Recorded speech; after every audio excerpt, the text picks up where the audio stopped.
Yo, what up, everyone? This is Ben Baller, not Ben Humble, and you are listening to another brand new episode of Behind the Baller podcast. Ladies and gentlemen, BTB is a globally ranked podcast produced by the award-winning four-time podcast producers of the year, the Dust Brothers. This is professional podcasting, not an amateur show. Okay, and this show is recorded and mastered in high definition stereo sound. I am your host, the Korean John Cusack, and this is the weekend wrap up. So this weekend went by fast as fuck. All right, daylight savings like low key kicked my ass, and it's never done that before. Right, just so weird that 1 hour forward fucked me up yesterday. Like I felt like I was jet lagged. I don't know what was going on. By the way, big news. I made my first reel on Instagram. Okay.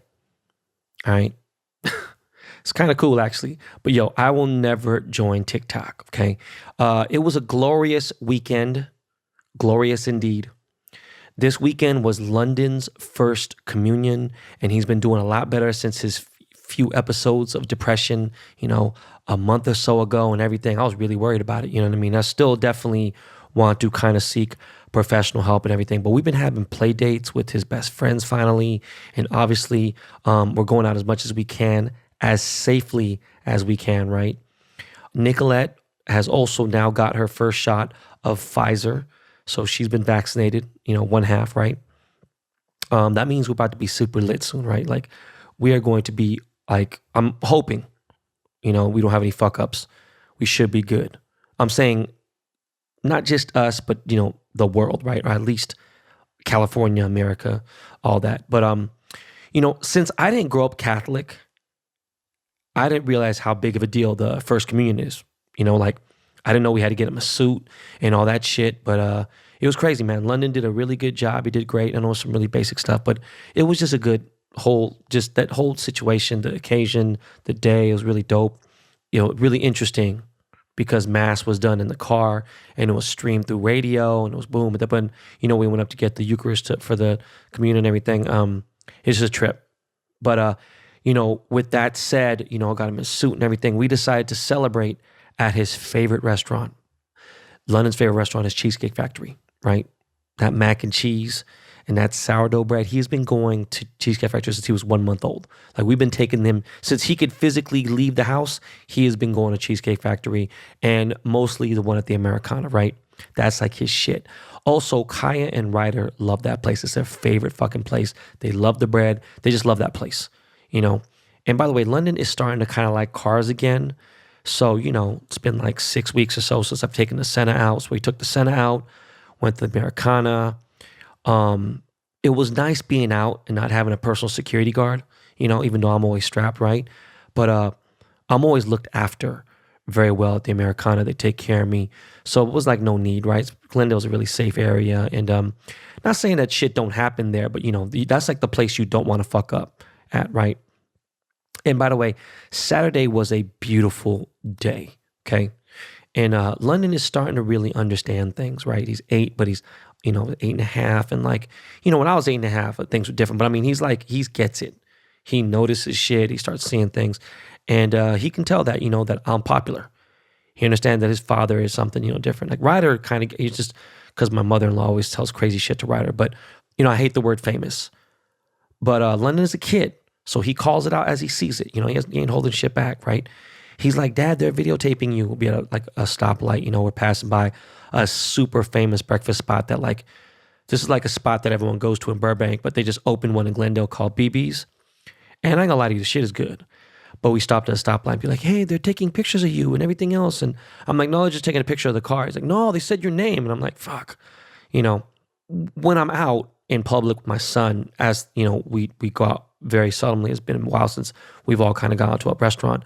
I try to take pics with anyone who asks, right? My wife even like, yo, you should, boom. But it becomes off limits when I'm sitting down at the table, like with my kids and I'm eating, like I'm not going to get up. Like, it's, shouldn't interrupt anybody when they're eating. Even if they haven't ordered yet, they're sitting at the table. It's like, you got to wait till like they're done, right?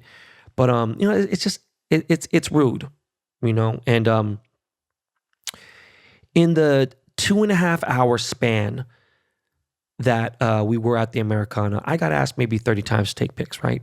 At least 25, somewhere around there. And there was more people but I, kind of put out the standoffish vibe just because I'm with my family, got my mask on, I was taking pics, wasn't, taking my mask off and nothing, right? And what I did was, for a majority of those pictures, I made them take a picture with London too. I didn't want to like let him go. I'm holding his hand. So like London was the most of the pics, and sometimes Ryder, right? And Ryder was getting, I want to take a picture too. Like I was like, you don't even know these people. Like, I know, but it's just really funny. I wasn't gonna leave them by the side, right? And there's like some new fucking store called Aritza or some shit that girls love to go to. It's like a nicer version of Zara. I don't know. My wife wears that shit all the time. So she went shopping. So we're just chilling on the grass. Beautiful day, kicking it. By the way, shout out to Jake at the Caruso Group for always giving us the VIP treatment at any Caruso owned property. It was so dope. But I'm so out of the loop. Like I just didn't even know that they opened a legit, real Louis Vuitton pop-up store there, right? Like it was like a real Louis Vuitton. Like they had like semi-ready to wear, but they had the bags, luggage, everything. And there's nothing in there that I want anyways, but it was cool. I'm just excited that my store is finally going to open again inside the Beverly Center and they have everything there. So I'm just excited to fucking kind of go back to work, like my retail store, my flagship store, and my new factory showroom and office. Anyways, we walked over to Dick's Sporting Goods because like they got all the camping shit and everything, right? So I got these thermos type things. Is that a thermos? Yeah, it's a thermos, right? Like so these tumblers. They're made by Yeti, right? Is it Yeti or is it Yeti? No, it's Yeti. Yeah, Yeti. And this shit's way better than Hydro Flask. I know Hydro Flask is the wave. Hydro Flask is like everyone uses that shit, right? It's just the wave. But this shit kills that, right? My wife has a few of the mugs, and that shit keeps hot coffee super hot. Like as hot as you put in that bitch, 5 hours later, that motherfucker's still hot, okay? Keep cold drinks ice cold for like 10 hours. Like 8-10 hours. It'll keep it 85% cold, which is still way colder than anything else, right? 24 hours later, okay? Shit is insane. But most of the things that I buy these days are for the RV anyways, right? And we pretty much got all that we need already. So, I'm really considering going hard body and upgrading to a bigger rig, but I'm just like, fuck, man. It's just, if you go over 27 feet, now you can't just park on a public street. And there's just, again, it's nice to kind of go to 7-Eleven and McDonald's and just a grocery store. Just, I don't know. So I'm maybe I'm just talking shit. I need to chill the fuck out. But by the way, the time has come for me to flip my SF90. I said I wouldn't because, I know the profit margin was good, but some of them are trickling in and things. And I'm sad because I do love it so much. But like after driving to Senna again, it's kind of like, look, until I could get a garage that holds like 8 to 10 like covered parking, then I'm just not gonna be that dude right now. Cause like got the Porsche Turbo S's, the daily and certain things. It's almost similar. I know it's 1,000 horsepower and it's different, but it's just unnecessary, especially when there's a lot of money to be made, right? But there's a few things that I wish I got. And I didn't know because, when I got the car, boom, I spec'd it. It was the first time the car came out, right? So it was kind of the same thing with my Porsche, right? So, look, I'm not going to turn down $260,000, right? Profit.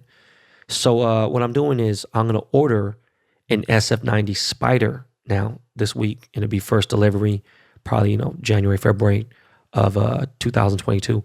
And I'm going to spec it with all the shit that I missed out on this one, okay? And since it's kind of like a Targa drop top, it's not like a full drop top. Like I could kind of accept that, that's why Ferrari calls it an Aperta, right? It does fit better for LA weather, and it'll still be stupid fast. So this will technically be my first convertible car.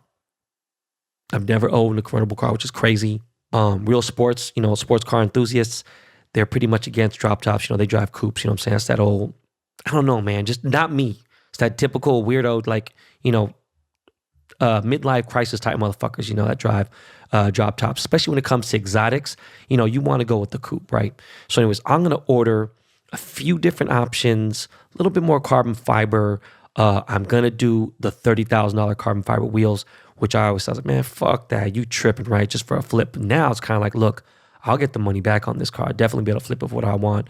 So I'm thinking, I'm just kind of torn. I might spec it with the crazy paint job. Like I've always wanted this Ferrari purple that I've seen on a pista. I don't know if it's available, but if it's not, I'm probably just going to go with black. You know what I'm saying? But we shall see. I kind of just need to know where I'll be living by next year. Because even though I do love our home now and we built it from the ground up, I just want to step up to a larger piece of land. Like I need more land, right? I need a bigger house so that it could be our forever home and we can't outgrow it. And then hopefully I'll be able to move in my in-laws and retire my father-in-law so he ain't got to worry about mortgage or anything else, whatever, or he could fucking rent out his house that he owns. But we'll see, right?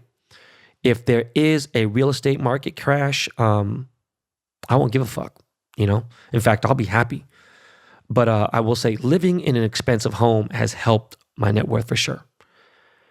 And speaking of net worth, I've added 328,000 Dogecoins to my portfolio. Some people are like, bro, it's a meme coin. It has no market cap. You're fucking stupid. Why are you pushing this? Who's paying you? Motherfucker, you already know.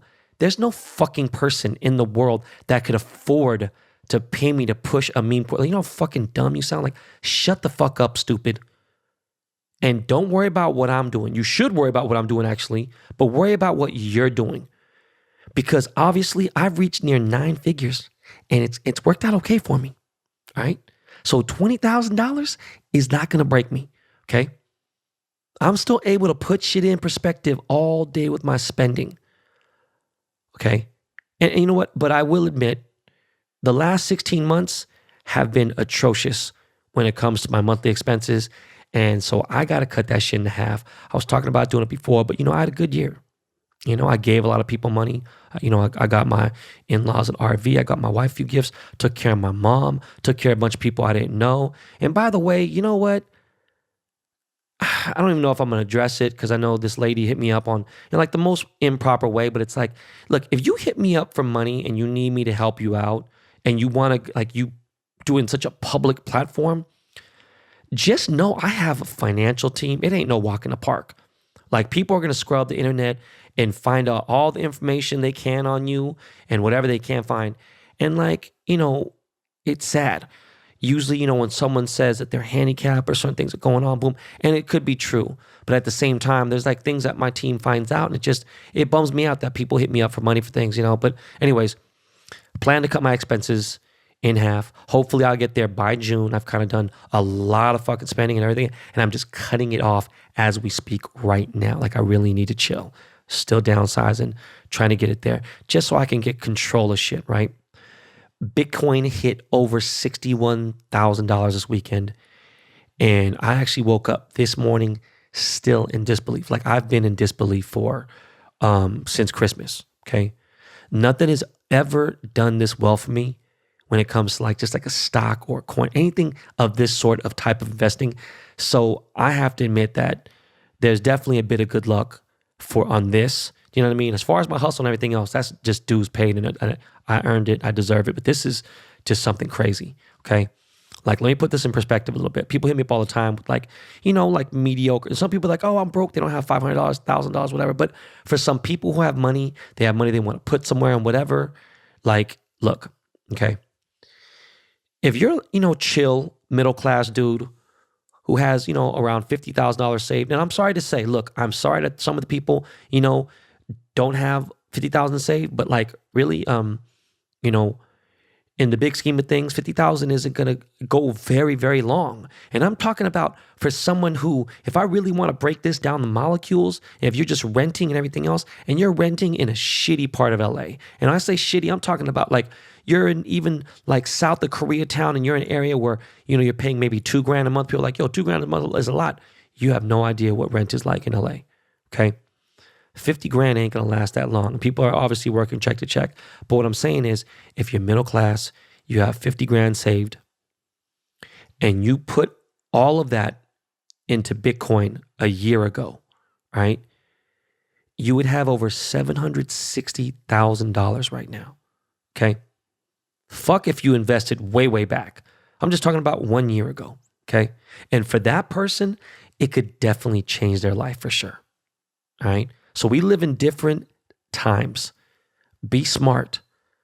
Now, if you haven't been living underneath a tent without Wi-Fi or a data plan on your phone, then for sure by now you have heard the term NFT, all right? The acronym NFT, which stands for non-fungible tokens. And at least 10,000 times I have seen this fucking term all over my social media. It's driving me fucking crazy. And this is just in the last week, right? Or fuck it, since episode 165, my scammer episode, okay?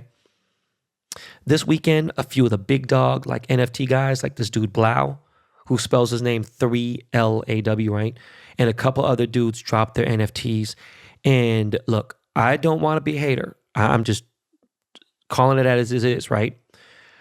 These guys have been super nice to me and everything, right? But I'm just saying, like, I have big financial dudes. They understand this NFT shit to the T, and they're getting involved in it too and everything. But like, some of these dudes dropped, some NFTs, and on the 101s that they dropped, I've heard from some big skeptics, and these are guys who are billionaires, wealthy dudes and everything else. They said that a lot of bidding has been capped. And when I watch it, it's the same people in the top 10, right? And I know I'm pushing and promoting, but now again, look, it's hard to call someone like me salty. And let me explain, because I'm just not, right? Especially with what's going on in my life. Now, when it comes to maybe London or something, okay, maybe, I'd be upset, but I'm not salty about shit. Now, it might be a time where I troll people and everything, but look, like what's been happening to me in the last year, man, I ain't mad at nobody, okay? Especially like literally with my current situation, you can't call me that. You can try, but you'd be like, man, Ben, just because he's 7 feet tall, that's how ridiculous it'd be to call me salty about anything. I want to see people win, okay? But the math brought up, it does make sense with people, what they're saying. And people are like, oh, what the fuck is Ben talking about? If you don't fucking know, then continue on. Because I'm not going to articulate it deeper than that. I just wanted to say, for the people who do understand and they're following me, don't believe everything. You know what I'm saying, that you're watching when it comes to NFT shit. All right? If you really think about it, like this fucking Azalea Banks sex tape, like resold for $250 million. Come on, man. Or $175 million for what it was. Let's be real. Let's just really be real, okay? And I know, look at money just coming crazy. I talk about it, but yo, let's be fucking real, okay? Now, as far as the open edition NFTs that are dropped, it makes a lot more sense. In fact, it backs up all the shit that, these financial people, big business people, advisors are saying, right? But look, all I know is no matter how cool you are and how early you are and you're a pioneer and you got shit popping early in the NFT space, just know when the big dogs come out, and I mean the big art dogs come out, right? They're waiting and they're planning to have it on a bit, on a more solid platform and doing it this a different way. They're going for a way bigger kill, all right, for sure. And it'll be much more warranted as well, right? With someone like Kaz or Murakami or just like other big contemporary artists that are really big in the space, or musicians like Drake or Adele. You know what I'm saying? These people who are definitely going to be doing NFT music-related drops. Just watch when that shit happens, okay? When that shit happens, it's going to be insane. Especially like a BTS fucking NFT like drop thing. It's going to be fucking nuts. If we're doing open edition to make fucking $1 billion. And it makes sense because their fan base is so crazy. But look, one thing for sure is that if you're not financially literate right now, and I don't give a fuck if your, parents are immigrants from Mexico, blah, blah. They work manual labor. You're doing shit. They work at a taco truck. You could be fucking working at a fruit stand. Your mom works at a Chinese market, has whatever. It doesn't matter. If you're not keeping up with what's going on right now, even on a small level, you are truly passing up money and financial gain that could help you retire or position yourself better for the future. So for those of you whose parents are like, just completely illiterate when it comes to what's going on financially with all this modernized shit, meme stocks, meme fucking coins, crypto, everything, NFTs. Look, you need to put them on, okay? All right? Because banks are not going to tell you or your parents about this shit that's going on, because the banks are obviously against, decentralized currency. This is what the whole thing's about. But now the banks are getting involved because they see it's not going away. And they realize this shit, they need to fucking join in on this shit. And like I said before, having cash, right? I've mentioned this already, is really dumb at this point. All right. Especially if you're sitting on a lot of cash, especially if you're sitting on a lot of American cash, like you're tripping. Right. But I must also say, if you have $1 million, I think it's slightly risky to dump all of it into Bitcoin at this point. Even if I personally think it's going to hit 100,000, right? I think Bitcoin is going to hit 100 grand, right? It's still a little risky because I bought in at 4K. So my risk is very low, and I'm not tripping. If I lose, boom, I'm not going to cry about it. I've lost the first time, right? Could have had fucking, 120 million right now. But if you want to play and cop a few coins, do it. You want to regret it later? Boom, cool. I'm just saying, be financially literate about what's going on and understand nothing is fucking guaranteed. All right. And check this out. Before we get into this commercial, I want to say this. The perfect world for everyone doesn't exist. Okay. You got to just make it perfect for yourself. Don't expect anyone to sympathize with you for whatever struggle you got going on, right? You got to make it perfect for you, okay? If you can understand what I just said, that will help you out a lot. Okay, Mr. Miles, please give me a beat. The one made by my boy, Lakey Lake. All right? And let's get a word from our sponsor, and we'll be right back.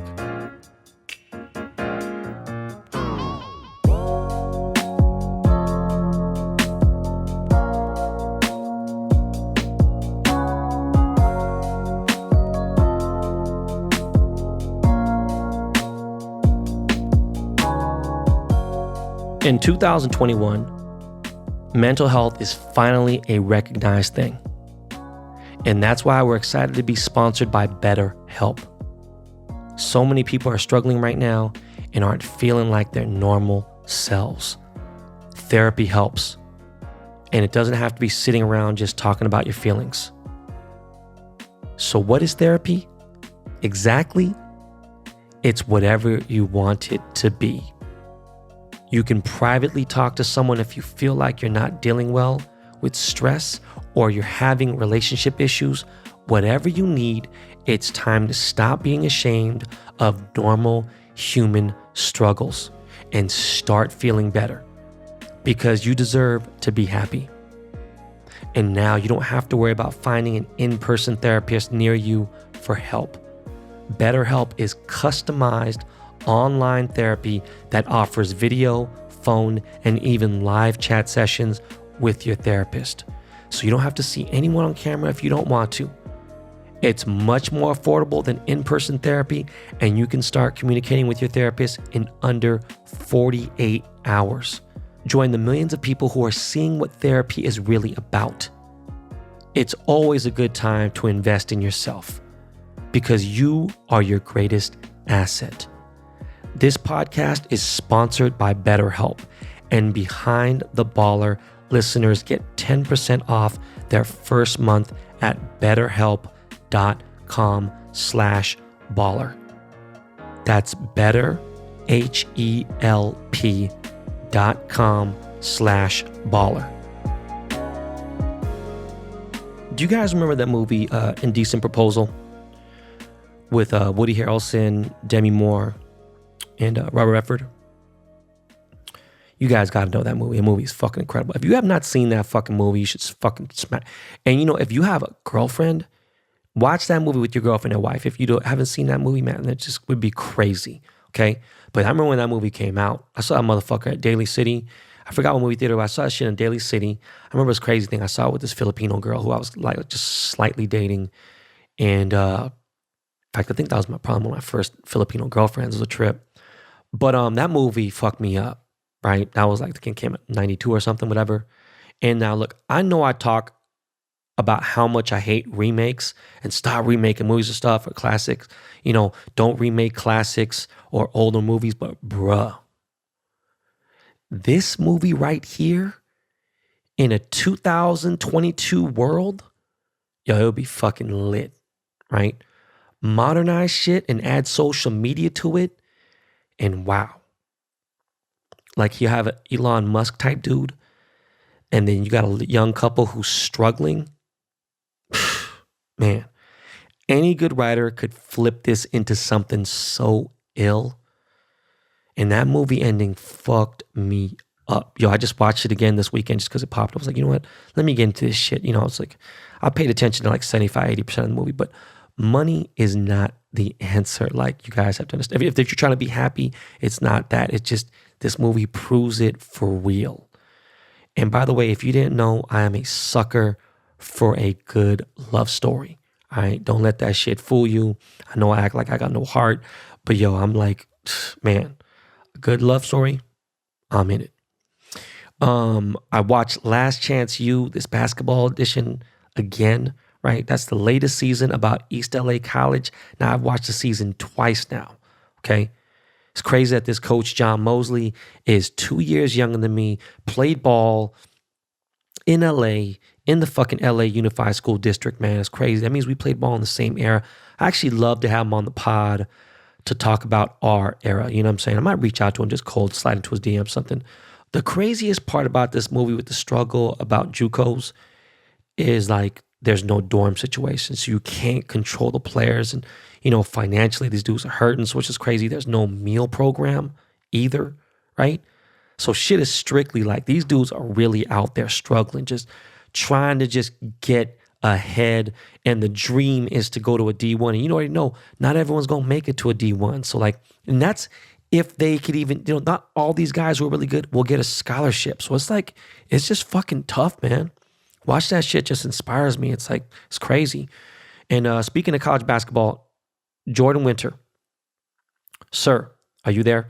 Can you please remind me that I want to get Coach Charlie Thomas, yes, my basketball coach during my time at SF State University, on the podcast, right? I want to see how good his memory is and what stories he remembers and just talk about his life. His life is fucking crazy. His daughters, did well and everything. I wonder what his son is doing and all that shit, man, just crazy. Brings back memories. He was a tough fucking coach. I ain't gonna lie to you, but you know what? Look, man, I understand why he was tough. It wasn't like he was my dad. My dad was on some whole other shit. But since we're on the 90s, I'm a part of a clubhouse group called the Speakeasy. Okay, it's like this, play music and drink and everything, right? It was started by my boy Nate Jones. Nate is the dude who actually put me on the Clubhouse, right, early on, like around May, June. And then I fucked up my password, whatever, and I rejoined in October. But he's got 3.4 million followers. And now I kind of regret not going in. But it's all good. Fuck it. I'll get there. Because a lot of people who are early, talking that shit in November, December, I noticed all these people have some of my homies have 50, 100,000 followers. I'm like, what the fuck? What rooms did I miss out in? I don't know if it's all cap, whatever. But look, Nate is extremely intelligent and he knows a lot about the golden era of hip hop. And so I randomly jump into this clubhouse, and I see that the Speakeasy room was active. And I see, Speakeasy featuring Steve Rifkind. And I'm like, wait a second, what? OG Steve Rifkind? The motherfuckers on Clubhouse? Hold on 1 second. For those of you who don't know, Steve Rifkind is the founder, owner, CEO of Loud Records, okay? This man was responsible for launching the careers of Wu-Tang Clan, okay? Yes, Wu fucking Tang, all right? Mobb Deep, Big Pun, Dead Prez, 3-6 Mafia, Project Pat, the Alcoholics, so many amazing hip hop groups, okay? Steve is a true hip hop pioneer. He comes from a family of record executives, but he worked hard. And so I had to chime in. You know what I'm saying? I gave Steve his flowers right there. I jumped in. So, oh, fuck, like, who the fuck? I was like, no offense, like everyone in there, some people I know, cool here and there. But I'm like, yo, bro, I go back almost 30 years with Steve. So we had some shit to talk about. You know what I'm saying? We threw some stories out there, and everyone in the room, except for maybe like 2 people, maybe even less than that, were even in the biz back then in the mid 90s, early 90s and shit. You know what I'm saying? So I had stories, and he had stories, and he was, giving me love back. We were talking about shit. And it just made me think about the original days of Nike Talk, when fools thought that I was lying about my life in the music biz. And I had so many haters, because look, people can say shit and everything, but like, yo, what? I know there's people out there who get called out, but what fucking idiot would go and say something about themselves, not knowing that there's so much research that is out there. People could go fucking find out if you're capping, right? Like, my name ain't Michael Blakey. Like, the fuck is up with you guys? You know what I'm saying? Like, I had so many haters that would say shit like, bro, you're not fucking stupid. Like, I would see it like in random posts. Yo, Ben Baller's so that motherfucker's so full of shit. He doesn't even know Jay-Z. I saw Jay-Z. He's like, oh, I don't know who's Ben Baller. Like, bro, what the fuck are you talking about? Like, people are like, this dude Ben Baller be straight telling DuckTales. And at that time, besides having a few pics, like, it's a message forum, right?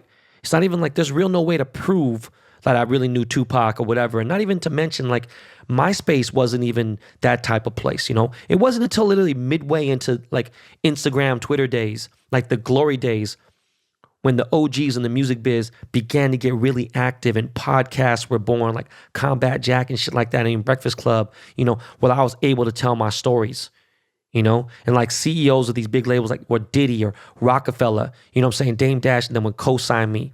And then many others be like, no, Ben was around. What the fuck is you talking about? And people are kind of like, yo, even cats who've been around, but they're around the East Coast, they didn't really know. It's like, even Tyler, the Creator, like, he's so young. He didn't fucking say, why the fuck does Ben have a platinum plaque? These guys don't even fucking know. There's so many people who I work with, they have no clue that this jewelry shit is more of a newer thing, right? So I know a lot of people in this clubhouse room, they were like, what the fuck? Like, Ben just literally took over this room. Right? But then Russell Simmons jumped in, and it hit a whole nother level, because, like, Rush, if you don't know, Russell Simmons' nickname is Rush. Rush and Steve are super tight homies. They go back like 30 plus years, right? And Russell is definitely, no pun intended, deaf, right? He's definitely 1,000%, maybe top 3 most important people in the history of hip hop, in the hip hop business for sure. It ain't even a question, all right? It's not up for discussion. And then Russ started telling stories of shit before my time in the biz, when I was barely in high school, like during the late 80s, and how SRC was founded, which stands for Steve Rifkin Company, how it began, which later it turned into Street Records Company. SRC was a marketing company and a record label, and just all the shit that was going on. And then I told the story how my first record that was serviced to me was through Bigga B, right? And Bigga B serviced this record. It was by the Alcoholics. I obviously knew who it was because, the local group. And it was a single for Only When I'm Drunk, right? This is after DJ Homicide was their DJ, right? And that was the first record serviced to me when I began my professional DJ career. And then Lean Back by Fat Joe. It's a huge fucking record, right? Scott Storch, just enormous, huge fucking club record, huge record, everything, right? That was my last record that was serviced to me before I retired from DJing. So Steve Rifkin has always been a big influence, one of the coolest fucking CEOs in the biz. He used to have legendary house parties at his house, man. My homie Gabrielle Union she had her birthday party like twice there. Like, New Edition performed one year, Portrait and Yo-Yo performed another time. We'd always end up at Steve's house in the hills, just fucking dope, right? And in the late 80s, when I was still at Aftermath, I had managed, producers, and I had a little R&B group back in the day, right? They were called the Nade, short for Serenade, okay? And so I brought it to Steve Rifkin, pop in the office. He listened to them. He's like, yo, bro, it's done. What's up? I'll sign them. Let's go. Let's let the attorneys talk. What's up? He even followed up with me. You know what I'm saying? But I just ended up using that for leverage. And like, Steve's ready to give me a deal, but I knew I was going to get more money from Sony. And I was kind of like, and then their manager of the group decided to think like he was like Suge Knight. And he fucked up their whole career. Like they didn't get signed, just, they didn't get to a major. They didn't even put out any real music. It was sad. I remember seeing them trying to sell CDs in the Belly Center. It was really unfortunate because at that point I was like, yo, it was done. But like we really could have had something there. And it was fucking crazy, man. They would, like this was way like on a talent level, better than B2K. Like this was just crazy. And this is before the boy band craze. So like we would have jumped on it early. But anyways. In the clubhouse room, Steve Rifkin's 58 or so, but we discussed how important health is and balance and family and all this shit. Got into a real deep discussion. And like 7 years ago, Steve had a massive heart attack, right? And he flatlined 3 times. And I remember hearing about this shit and being super shook, right? I actually saw him like not that far after that, right? And I was like, oh shit, like it just bugged me the fuck out, So after I heard about it, I've always avoided the doctor. I was like, fuck this. I'm getting a full checkup, blood work, everything. And that was when I got my first colonoscopy, and thank God I was okay. But that room brought back so many memories, man. It was crazy. It was just good to be in that room. It was a highlight of my Saturday night. Saturday day was so great with my son's first communion and everything. And like Diplo jumped in the room. Jake Paul jumped in there. And like Diplo, look, he was in there for a minute, you know what I'm saying? Diplo's a big deal. He don't act like it. He's always trolling, fucking around. Very talented dude, okay? And Diplo does, I think he found out later that he knew I was in the business, right? And he's a monster in music. And he's always giving my flowers, man. So I always love Wes, man. And it was a dope-ass room to jump into. So that's actually, but Clubhouse is still in a beta mode. It's still not open to everyone, right? They just don't even have fucking Android or nothing. It's just for iPhone right now. So like, I tried this beta version of Spaces, right? So Spaces, which is the rival to Clubhouse, is for Twitter. And I'm going to keep it extra funky. I've only used it twice, but it definitely needs some changes, right? They got to get a better interface so you can see who's in the room, like see a little better who's in the room. But more importantly, like when you click on someone's profile, you're able to see their profile like immediately. You kind of see like 1/4 of their profile. You can't really see. I don't know. Like I like how Clubhouse doesn't have a private page option, so you can at least see who you're talking to. And then there's like Clubhouse has very, very few like bots. Like you're not gonna see very fake pages and shit like that because at the moment it's invite only. You have to be tied to an iPhone account, right? And now, even though I was talking shit, I understand why the bios on Clubhouse are on there because it's really mostly like a business app, social media app, and why the fucking bios are so fucking long. There's goddamn gigantic resumes on there because it's like an audio version of LinkedIn, right? So you get a better idea of who you're dealing with. But of course, there's a bunch of fools on there who cap like hell, Also, I haven't had a chance to have people that I know join me in the Spaces chat and be on stage with me. So like I can go back and forth with the homies and stuff. It's just like I didn't really like Baron Davis jumped on, my boy Syph, but like I didn't really get to have people jump on with me so we can kind of co-host and everything. So, I just got to navigate it a little bit more. I'm going to set it up, invite some of the homies, some people who are influential. I have more people on Twitter than they're obviously on Clubhouse. And then we'll see, and I can make a decision. But very few accounts have Spaces right now. So I'm just blessed to have options, One thing that I've realized is that for my Spaces, Q&As and shit, right, is people think that I really am some sort of guru, right? Like that I have all the answers. And I'm not.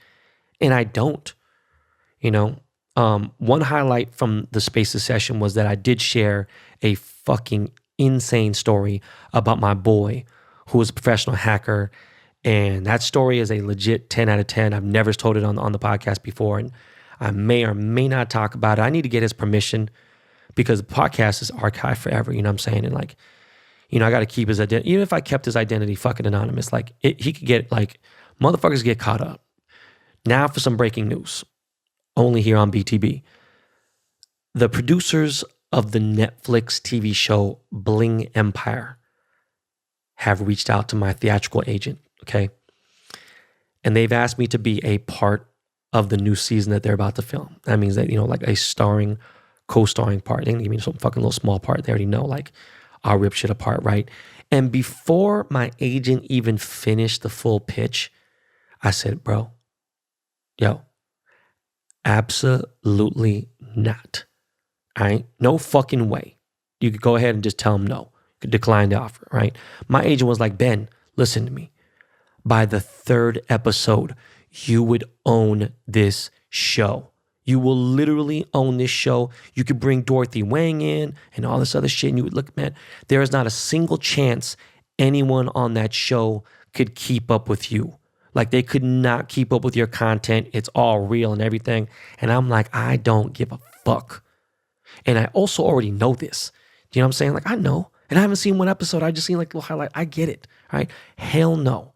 And my wife would never be on it either. And my life is already too hectic as it is. Trying to protect my kids. The way it is, man, look, it would be super invasive to my family. It'd also be super forced. I already know I just know how reality TV is. I had my own show, right? And at the end of the day, I don't need to do the show. So yeah, breaking news. Nope, it's not going to happen. But yo, restaurants are opened up again in LA for inside dining. They're doing a 25% capacity. But I just really hope that we don't get into another wave of infections. You know, I really do. And now I'm like kind of hyped because like Dodger Stadium's opening up and Staples Center is opening up. So like, yo, real soon, I can't wait to sit courtside like at Staples watching the Lakers. You know what I'm saying? Outfit fresh as fuck. Won't have a gun by my side. It's going to be interesting because all this jacking shit is going on. But, you know, I got no problem watching the game with my mask on. You know, I'm a little concerned. Like, am I going to be able to have a little Coke? You know what I'm saying? Have my little chicken strips on the side? I don't know. But look, with my Lakers, you know, I'm a little concerned about my Lakers right now. I think we're okay. You know, we played good against Indiana, right? But it would be nice to add Drummond, you know, to our squad. But just even like LeBron had said, right? He's like, we don't need anybody. Our current squad can win the chip. Only person I guess JaVale, did he really? Nah. Only person I playoff Rondo. Like, he definitely did his thing. Whether he doesn't fucking like what, look, I don't give a fuck what his bitch ass says. Like, man, I don't like that name, playoff Rondo. Bitch, fuck you. You 10,000% played better, and you played different, meaning better, in the playoffs last year in the bubble. Okay? So we shall see, but the ring really depends on AD. Okay? So I hope he can get back and be out, immediately kick ass, and just, you know, our fucking fate is in fucking AD. I think Brooklyn now with Blake Griffin is a bigger problem, especially with Joel Embiid out. And I think, like I said, 2 weeks for him, whatever. I think I think he's going to fuck around, maybe not even be 100% by the playoffs. I don't even think he's going to be 100% during the playoffs. He always has some injury shit. I was trying to be cool about it, but I don't know, man. And he was going hard, but I don't know. What I do know is if the Nets don't win the championship this year, they'll be one of the biggest busts of any NBA bigs, like any squad like of this in 20. Look, if they don't win the next 2 years, it'll be the biggest bust of an NBA squad in history. Okay? So where's my take right now? Lakers in 7. Okay? Now, as for the drama in Seattle, okay, there's still a weird vibe, right? Saying front office, the people, the professionals, the fucking blah, blah, saying that Russell will most likely stay for this upcoming season. But then there's that locker room vibe who feels awkward about this situation right now.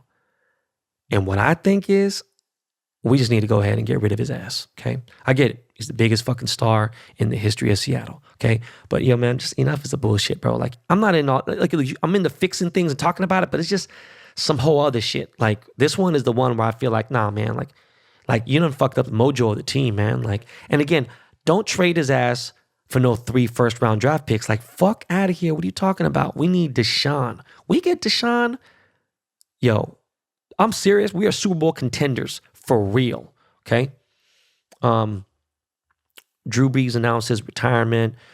Tom Brady just got a big extension and everything. It's going to be interesting how the NFC South turns out, right? And we know we're playing the Saints this upcoming season, right? We're also playing the Green Bay Packers at Lambeau. Actually, you know, I might fuck around and go to Green Bay, depending on how the situation is, right? Might make an appearance there. If it ain't like super cold, but we got a regular season game against Green Bay in Green Bay. It'd be interesting, man. Just man, it made me think about my cousin Rex, man.